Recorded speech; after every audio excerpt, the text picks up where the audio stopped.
Hello students, myself Rajiv Atri. Today we are going to discuss a very important term, acceleration. So students, let us consider an example to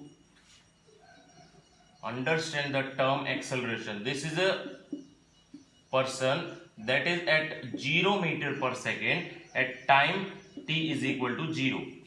means कोई person है जो कि initial velocity 0 metre पर second पे है जब time 0 second था। Means observation अभी स्टार्ट नहीं हुई है, बट यहां से हम ऑब्जर्वेशन को ऑब्जर्व करेंगे। That's why this is our origin observation point. After that जब हमने टाइम 5 सेकेंड बाद ऑब्जर्वेशन ली तो ऑब्जेक्ट था 10 मीटर पर सेकेंड की स्पीड पे, एंड सेम 5 सेकेंड बाद अगेन हमने जब ऑब्जर्वेशन ली, यहां पे 10 सेकेंड हो गया ना टाइम, 5 और 5, एंड 20 मीटर पर सेकेंड क्या थी ऑब्जेक्ट की अगेन वेलोसिटी। हम स्पीड भी कह सकते हैं इसको, बट फिर देना पड़ेगा कि इन ए पर्टिकुलर डायरेक्शन। मीन्स अगर डायरेक्शन नहीं लिखना चाहते, ये अगर वेलोसिटी लिखना चाहते हो तो भी ठीक है, बट अगर स्पीड लिखेंगे तो speed with a particular direction लिखना पड़ेगा। ये देखो, एक्सेलरेशन अगर किन्हीं भी दो पॉइंट के बीच की आपको एक्सेलरेशन देखनी है तो किस तरह से बताएंगे?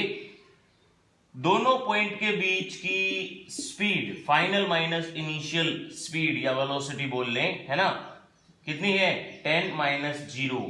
नाउ दोनों पॉइंट, किन्हीं भी दोनों पॉइंट के बीच के टाइम का difference t2 minus t1 means 5 minus 0 कितना आएगा 10 डिवाइडेड बाई 5 मीन्स 2 मीटर पर second square. 2 meter per second square is acceleration in this interval.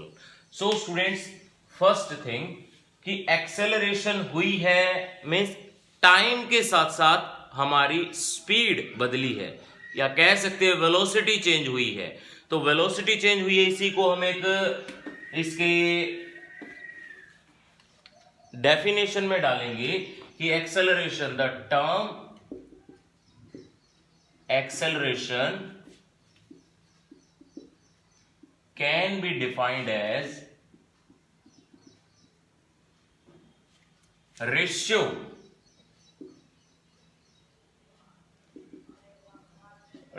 of change in speed, या फिर वेलोसिटी लिख ले। स्पीड लिखूंगा तो फिर ये लिखना पड़ेगा in a particular direction, otherwise only velocity. Change in velocity to the change in time is called acceleration। देखिए, या तो इतनी बड़ी डेफिनेशन लिख ले या सीधा लिख सकते हो आप rate of change of velocity. Time rate of change of velocity is called acceleration. दोनों ही सेम टर्म है। मैथमेटिकली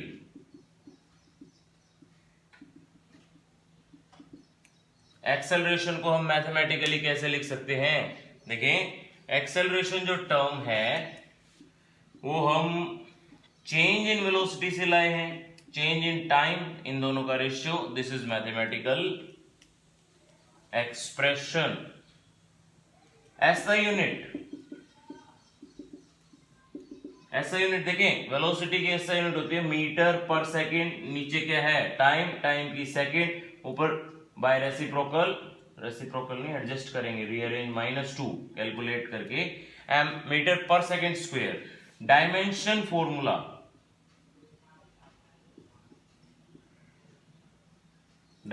फॉर्मूला भी निकालेंगे, फर्स्ट चैप्टर में हम सीख के आए हैं। देखिए, एक्सेलरेशन ऊपर वेलोसिटी है, velocity lt -1 divided by t, dimension क्या बनेगा lt -2। This is the dimension formula. Now, acceleration is a vector quantity. Nature vector है। Vector क्यों है? Acceleration can be positive, negative and zero. Means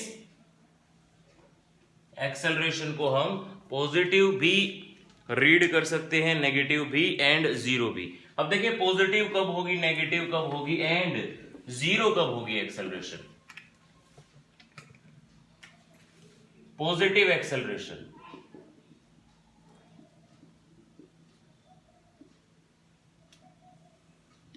negative acceleration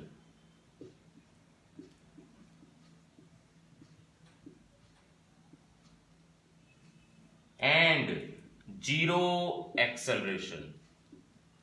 देखो positive होना, negative होना या zero होना मेनली किस बात पे डिपेंड करता है, मेनली डिपेंड करता है कि आपकी चेंज इन वेलोसिटी कैसी है, v2 माइनस v1 कैसा है। अगर आप 50 मीटर पर सेकंड से 20 मीटर पर सेकंड पे आए हो तो फाइनली कौन सी वेलोसिटी है 20, इनिशियल कौन सा है 50, फाइनल माइनस इनिशियल करोगे 20 minus 50 it's minus 30, means you have a negative acceleration.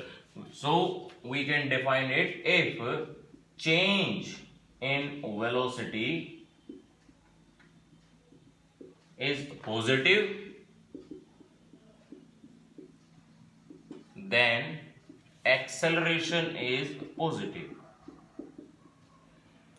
एक तो ये केस है, बट अगर डायरेक्शन भी बदल जाती है, वो डायरेक्शन बदलेगी तो वेलोसिटी भी बदलेगी। जैसा कि हमें पता है वेक्टर क्वांटिटी अगर हम एक पर्टिकुलर डायरेक्शन में पॉजिटिव कंसीडर करेंगे तो दूसरी डायरेक्शन में ऐसे ही नेगेटिव भी कंसीडर करनी पड़ेगी।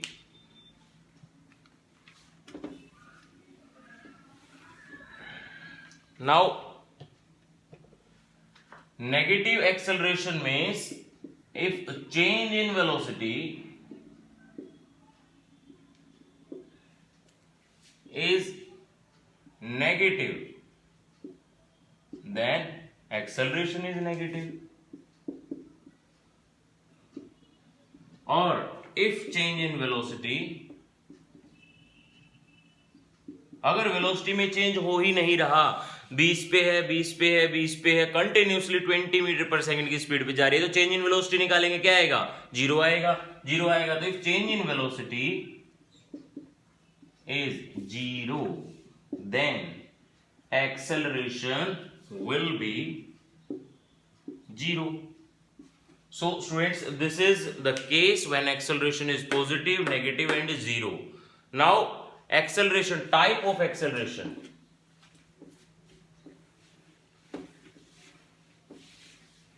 एक्सेलरेशन भी जैसे कि हमने स्पीड पढ़ी, वेलोसिटी पढ़ी, आफ्टर दैट एक्सेलरेशन पढ़ रहे हैं टाइप ऑफ एक्सेलरेशन। एक्सेलरेशन भी ऐसे ही 4 टाइप्स के हैं। 4 टाइप में कौन कौन से, एक तो uniform acceleration, non uniform acceleration, average acceleration and instantaneous acceleration. Same चारों टाइप हमने स्पीड एंड वेलोसिटी में भी पढ़े हैं। Now students, uniform acceleration, what is uniform acceleration? अगर हम जो भी वेलोसिटी का चेंज है, चेंज इन वेलोसिटी बिल्कुल बराबर बराबर किए जा रहे हैं, जैसे कि अभी मैंने जो एग्जांपल दिया था, पहले 5 सेकंड में 10 मीटर पर सेकंड की स्पीड बढ़ी एंड नेक्स्ट 5 सेकंड में भी 10 मीटर पर सेकंड की स्पीड बढ़ी इन ए पर्टिकुलर डायरेक्शन। डायरेक्शन भी वही होनी चाहिए, ठीक है। नॉन यूनिफॉर्म और यूनिफॉर्म में हम ये भी डिफरेंस दे सकते हैं कि बेशक नॉन यूनिफॉर्म में स्पीड सेम चेंज हो रही है, बट अगर डायरेक्शन भी एक पर्टिकुलर टाइम इंटरवल के बाद चेंज हो रही है तो भी वो नॉन यूनिफॉर्म क्या है, मोशन। फॉर एग्जाम्पल हम यूनिफॉर्म सर्कुलर मोशन का एग्जाम्पल दे सकते हैं। नॉन यूनिफॉर्म एक्सेलरेशन में देखो, अगर एक पर्टिकुलर बॉडी सेम स्पीड से एक सर्कुलर मोशन ट्रेवल करेगी तो भी उसकी डायरेक्शन हर इंटरवल पे चेंज होगी। डायरेक्शन चेंज होगी तो वेलोसिटी चेंज होगी, एंड वेलोसिटी चेंज होगी तो एक्सेलरेशन कैसी है, non uniform. Okay, now uniform acceleration, if the body cover its distance by same change in velocity with time, है ना। इसके बाद non uniform, if body covers it's distance with unequal change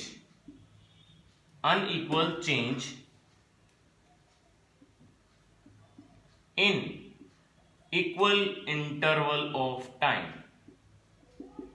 अगर हर equal interval हो, पहले 5 second में, अगले 5 second में, हर अगले 5 सेकंड में, हर 5 सेकंड का इंटरवल में देखूं, तो पहले में मान लो 10 की स्पीड बढ़ी, दूसरे में 20 की, तीसरे में 50 की स्पीड बढ़ी, इस तरह से वो नॉन यूनिफॉर्म एक्सेलरेशन माना जाएगा। आफ्टर दैट एवरेज एक्सेलरेशन, देखें अगर कोई नॉन यूनिफॉर्म एक्सेलरेशन से अपना मोशन कर रहा है तो हम कह सकते हैं उसका जब मैं एवरेज निकाल रहा हूं तो वो एवरेज एक्सेलरेशन होगा। If a body travel with non uniform motion then its average is called average acceleration। Instantaneous acceleration होता है अगर आप किसी पर्टिकुलर इंस्टेंट ऑफ टाइम पे अपना मोशन निकाल रहे हो या अपनी एक्सेलरेशन निकाल रहे हो। फॉर एग्जांपल इस टाइप से अगर मैं एक ग्राफ के बेसिस पे आपको समझाऊं, ये ग्राफ नहीं बन पा रहा पूरा, कोई नहीं, यहां बना देंगे। इंस्टेंटेनियस थोड़ा सा काम का टाइप है, इस पे बेस्ड न्यूमेरिकल पूछे जाते हैं। ये देखें, ये मैंने एक मान लो वेलोसिटी टाइम ग्राफ बनाया, नेक्स्ट वीडियो में मैं आपको सिखाऊंगा वेलोसिटी टाइम ग्राफ भी। ये वेलोसिटी टाइम ग्राफ है with having some initial velocity for uniform acceleration. तो इनमें किन्हीं भी दो इंस्टेंट ऑफ टाइम के बीच में अगर मेरे को एक्सेलरेशन निकालना हो तो आप क्या करेंगे, आप स्लोप ऑफ द ग्राफ निकालेंगे with time axis. Slope with time axis, ये जो स्लोप निकलेगा, ये स्लोप क्या होता है, दिस एंगल, ये स्लोप ही एक्सेलरेशन है। या फिर हम कह सकते हैं theta is equal to perpendicular divided by base, and base is what, small change in time, perpendicular is what, small change in velocity, then acceleration is what, instantaneous acceleration, small change in velocity by small change in time। okay, small change in time जो है वो हम ये कह सकते हैं कि limit changes to zero। ये जो स्मॉल चेंज इन टाइम है ना, ये जीरो के रिस्पेक्ट में छोटा सा होना चाहिए, और छोटा सा होगा तभी तो एक पर्टिकुलर इंस्टेंट पे हम एक्सेलरेशन निकाल पाएंगे। एक पर्टिकुलर इंस्टेंट पे एक्सेलरेशन निकालने का मतलब है आपके पास बहुत कम चेंज इन वेलोसिटी, बहुत कम change in time. Small time interval के लिए ही आप बॉडी को ऑब्जर्व कर रहे हो, बॉडी की पूरी जर्नी नहीं ट्रेस कर रहे हो। जो ट्रेस किया जा रहा है वो क्या है, फॉर स्मॉल टाइम ओनली। ठीक है, then if we find acceleration of an object in between small interval of time,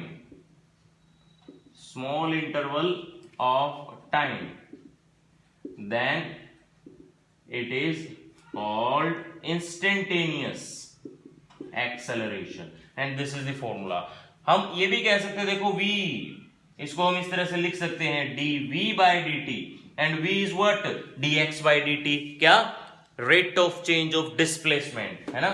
v is what, d by dt, ऐसे ही रखो, v को लिख दो dx by dt, then we can also written as double derivative of time with respect to displacement। मतलब अगर आपको displacement given है और आपको टाइम निकालना है, अगर डिस्प्लेसमेंट गिवन है और टाइम निकालना है तो आप क्या करेंगे,